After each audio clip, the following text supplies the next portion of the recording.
it's me, Renee. I'm back. And yeah, different background because I moved my computer yesterday and I can't bother to move it back to my bookshelves. And sometimes it's nice to have a different background, isn't it? And yeah, as you can see, I colored my hair again. It was supposed to be red, and I suppose maybe you don't really see it. I feel like it's kind of a bit more purpley than red or purple violet. What's the difference between purple and violet? I'm not quite sure. I suppose maybe it looks a bit red in the camera, but it's kind of like it's not the same shade of red that I had. But I still like it. I think it's yeah, I like it. I think it's fresh and fun and nice. Some people are like, oh, you color your hair. It's different. So like different like why you do it that color? I'm like, I like it. It's different. And I like it. So yeah, but yeah, to get to what I'm going to talk about today, this book. Yes, I'm gonna do a book talk. So this this book I read some weeks ago now, back in August, no September. It was September. Yeah, September. And I've been thinking it on and off, and I kind of wanted to do a book talk for it, and then just different videos have happened. But I'm gonna talk about, in a non-spoiler way, City of Spies, Golden Gates. So this is the second book in the City of Spies series, which is a middle grade spy series, which is not something you see every day really, and it's just I love just that concept. But in addition to like the concept being great, it's also executed very good. Like this is the second book in the series, and I am just loving the series so far. I mean, not only is the idea good, it's just executed amazingly. Like the first book that I read May, June, earlier this year, is actually one of my favorite middleweight books of all time. Maybe one of my favorite books of all time. It might be actually that high up on my favorite list. And this book does not let me down. This sequel, second book, it's yeah. I mean, okay, so just come back up a bit. The first book introduced you to the characters, to the world, as first books do. And I kind of thought, okay, so this is what, and I already knew that there were many books in the series. I already had Google, and I knew that there were like 4 books out, and that the series wasn't finished. So I kind of thought, okay, so we're gonna do this world in a long time, like this way. And then I second book, like, oh, okay, so like one of the I suppose it says on the back. So yeah, there's a mole in this book, and it gets kind of taken down. And it's like okay, so not only the mole do we know that mole is existing, but it's taken down in this book. Or what's gonna happen in the third book? I mean, you kind of think a mole in an organization is something that's gonna be there for many books. Nope, the mole is taken down, which I mean, it is cool, but like what happened in other books? So I suppose I mean this world is just great. It's just well great in a way. It's good, but also like great, isn't great. It's grand, big. I mean, it takes place all over the world. It's teens, well, yeah, teens, preteens who are spies, as I said, and you can spy all over the world. There's villains all over the world, so you have a big world to kind of to play with, and this series just definitely does that. It does that in a big time. I mean, I still love the characters. I love also also another aspect of this series I didn't really see coming was that in the first book you have like a personal plot point with one of the main characters where you think, okay, so and we get a hint about what's coming then, but you're like, okay, this is probably gonna happen for long. This is gonna be a thread for many books, and then it's kind of taken further. In this book, it's like, what?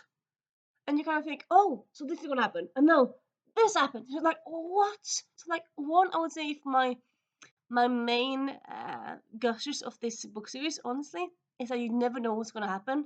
Like it takes so many turns. Like what? Okay, so now this is gonna happen, and next chapter, no, this is happening, and then this is happening. If your book if you want a if you book if you book I want if you want a book that's entertaining like so much and you will be surprised by it, check out this series. And it's also a very fun series, like funny dialogue, but also fun characters, entertaining in a way, and exciting. Yeah, honestly, it's just all the amazing. It's all the amazing positive adjectives, I would say. All the amazing positive adjectives. This book also has been in my mind not just because it's a very good book, but also because it's just something that rarely happens. It does it in two ways. One of the ways that I honestly kind of like a bit more. But yeah, okay. So I'm gonna go in the small way first, small thing that happens sometimes first. So in this book, okay, so you have like a villainous organization. So like you have lots of villains, but then you have some henchmen. Of course, because you don't always meet a big bad, but you also meet some henchmen. And in this book, the henchman is Norwegian, so it's like, oh, cool. But it's also like they mentioned several times a Scandinavian accents. Like what? Because I'm pretty sure that if you have a Swede that talks in English and a Dane that talks in English and a Norwegian who talks in English, we have different accents. Like you can listen if we're originally Swedish or Norwegian or Danish. So it's like, why would you say Scandinavian? Can't you just say Swedish accent? I mean, maybe you don't yourself can tell which country they're from, but like I feel like you can't call something Scandinavian accent because there's no such thing. Yeah, that kind of bothers me. So I suppose I mean sometimes you do see in media where they talk about like a generic uh, generic Middle Eastern accent or um, generic European accent. Like Europe has lots of countries and lots of languages. There's not one European accent. That's not a thing. So yeah, that was a bit like annoying, but also kind of fun that one of the henchmen was Norwegian. Also, one of the good guys was Norwegian, but also yeah, quite fun. And also, in addition to like in the same vein, in the same area of that words. How we gonna move forward this? Well, I suppose. So you have like in these books, you have books. Well, in the series, you have some chapters where you get a point of view of the villain. Not like you don't know to get all the information, or you get like some things like villain says like two henchmen go and do this, and oh you spoiled my plans, and like you get some insights to the villain and stuff. In this book, there's a chapter that takes place in Norway, in a place that honestly I don't think I ever seen before in like media that's outside of Norway. Honestly, I don't really think I feel like seeing Norwegian media either. But yeah, they have a chapter that takes place in Reine Lofoten, which is a very beautiful place. It's one of the places that you have to go. Well, yeah, you have to go if you go into Lofoten. And if you're going to Norway, you have to go to Lofoten, of course. It's stunning, so beautiful. And yeah, so it's kind of like juxtaposition in a way because there's these two villains to talk about like what went wrong when those idiotic spies and those people who stopped the attack, stopped the kidnapping, they came and stopped it. But like they're sitting there watching out, looking at this beautiful view, and it's just yeah. And also, yeah, I just kind of very much love that Reina is in this book. I feel like it's just kind of very fun addendum, very fun aspect of book really. So yeah, if you read this book and you think, oh, that might sound like uh, they look a beautiful place in Norway. It's like because sometimes people make up stuff when they have books. Reine is a real place. And it's definitely a place you should go. It's very beautiful. Google it, and I mean, honestly, you'll see beautiful pictures, but you have to go there yourself. It's just so beautiful. I've been there several times in my life. It's been a while now. It's been around 10 years. Uh, but yeah, it's very beautiful. And yeah, also just City of Spies. This is by James Ponti. You need to read it if you want to be entertained. Like if you like contemporary reads, if you like action-packed reads, pick up this series. If you want to be entertained, just pick up this book. People need to read it.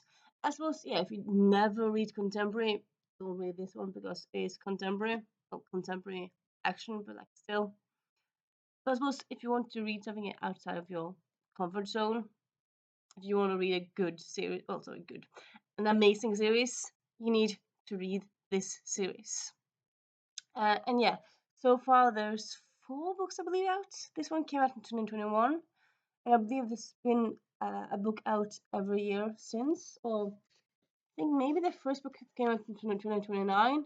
But yeah, there are at least 3 books out. I believe there's 4 books out. I'll be wrong. But yeah, it's an ongoing series. So yeah, this book and this series, highly recommend it.